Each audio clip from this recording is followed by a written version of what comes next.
మమ్మ నీలో ఫియర్ పోవాలి అంటే, సోషల్ యాంగ్జైటీ పోవాలి అంటే నువ్వేం చేయాలి? గుర్తుపెట్టుకో, ఇప్పుడు నువ్వు ఒక పీక్ స్టేజ్లో ఉంటావు అనమాట.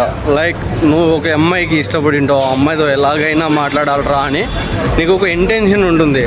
ఆ ఇంటెన్షన్ నువ్వు క్లియర్ చేసుకోవాలి అంటే డెఫినెట్గా వెళ్ళి మాట్లాడాలి. సో ఇక్కడ కూడా అంతే, నువ్వు ఒక వ్లాగ్ చేయాలి అంటే నువ్వు చేసి తీరాలి.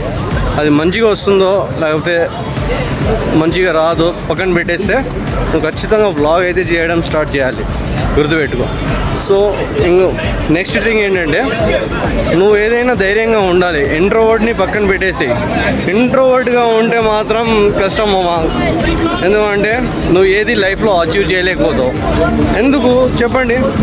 అసలు మనం ఇంట్రోవర్ట్గా ఉన్నామంటే మన దగ్గర కమ్యూనికేషన్ స్కిల్స్ లేవని అర్థం. వన్స్ కమ్యూనికేషన్ స్కిల్స్ ఉంటే యు ఆర్ అన్స్టాపబుల్, గుర్తుపెట్టుకో. చాలామంది ఆ స్కిల్స్ లేకపోవడం వల్ల బయటికి రావడం కూడా మానేశారు. చాలామంది వీడియోస్ చేయడం కూడా మానేస్తారు. నేను రీల్స్లో చూసింది, చాలామంది టైపోగ్రఫీ కానీ ఏదన్నా చిన్న చిన్న వీడియోస్ తీసుకొని యూట్యూబ్ చేయడం కానీ ఇలాంటివి చేస్తుంటారనమాట. సో ఇదంతా కాకుండా నువ్వు ఒక ఎక్స్ట్రోవర్ట్ అవ్వాలి అంటే ఖచ్చితంగా బయటికి రావాలి. స్ట్రేంజర్స్తో మాట్లాడాలి అండ్ పీపుల్తో మాట్లాడాలి. అండ్ నీకు కుదిరితే స్ట్రేంజర్ అమ్మాయితో కూడా మాట్లాడాలి. అది కూడా కుదరకపోతే ఫ్రెండ్స్తో మాట్లాడడం స్టార్ట్ చేయాలి, గుర్తుపెట్టుకో. నీకు జాబ్ లైఫ్లో కూడా అంతే. నువ్వు ఒక ఇంటర్వ్యూ ప్రాపర్గా ఇవ్వకపోతే డెఫినెట్గా నీకే ప్రాబ్లం అవుతుంది.